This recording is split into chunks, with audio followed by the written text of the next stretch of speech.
So we're going to take a look at how to make the most out of Footballguys Target Stats. The first thing we're going to do is mouse over Stats on the Footballguys homepage, then click Target Stats. Next, you might want to filter the stats, and you see here you can do so by year. You can use these drop downs to select a time frame, a position, and then finally a team. I wanted to analyze the Seahawks targets headed into their Week 12 matchup with the Steelers, whose pass defense had been struggling. So I'm going to keep the year 2015.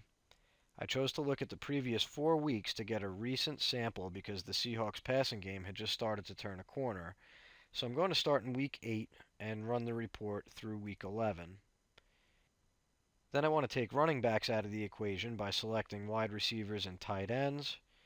And I'll pick Seattle so my query only returns Seahawks players. So here are the results, and the first thing that jumps out is Doug Baldwin's name at the top of the list with 22 targets. It looks like the Seahawks were on the bye in Week 9, so this is actually only a 3-game sample. But we can see here Baldwin has seen at least 6 targets in each of Seattle's last 3 games, which was substantially ahead of his previous season-to-date pace. And he has more than twice as many targets as the next closest Seahawks receiver, Tyler Lockett, over this sample. He is neck and neck with Jimmy Graham for the team lead, but my focus was on exploiting a Seattle wide receiver against a Pittsburgh secondary that was getting repeatedly burned by opposing wideouts. So the choice here was clearly Baldwin based on the target opportunity he had been seeing recently. While we're here, I wanted to share a quick tip on using these target stats in Microsoft Excel to quickly establish target market share percentages.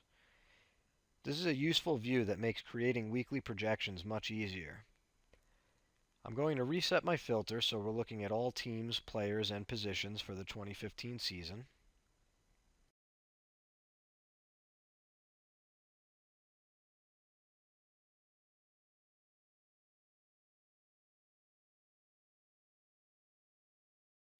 This grid is formatted to copy and paste into Excel pretty well, so I'll just highlight it,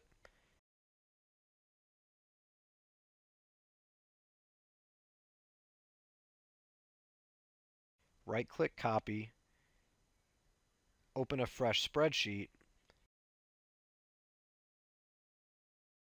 and paste it in. I'll hide some columns I don't want to see,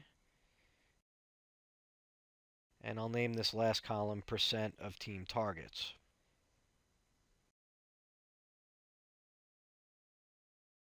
Then I'll go down one cell and start my formula by typing equals. And I'm trying to figure out targets relative to the player's team. So I'm going to type in the first cell that contains targets, which is J2. And now I want to divide those targets by the total team target. So I'll type /, which is the divide by symbol. Because total targets for each team doesn't appear anywhere on the spreadsheet, I need to divide by a range based on multiple criteria. That means I've got to type SUMIF. Then I'm going to put parentheses, and Excel is going to help with my formula. First, I pick my range, which is column B that has all the team names in it.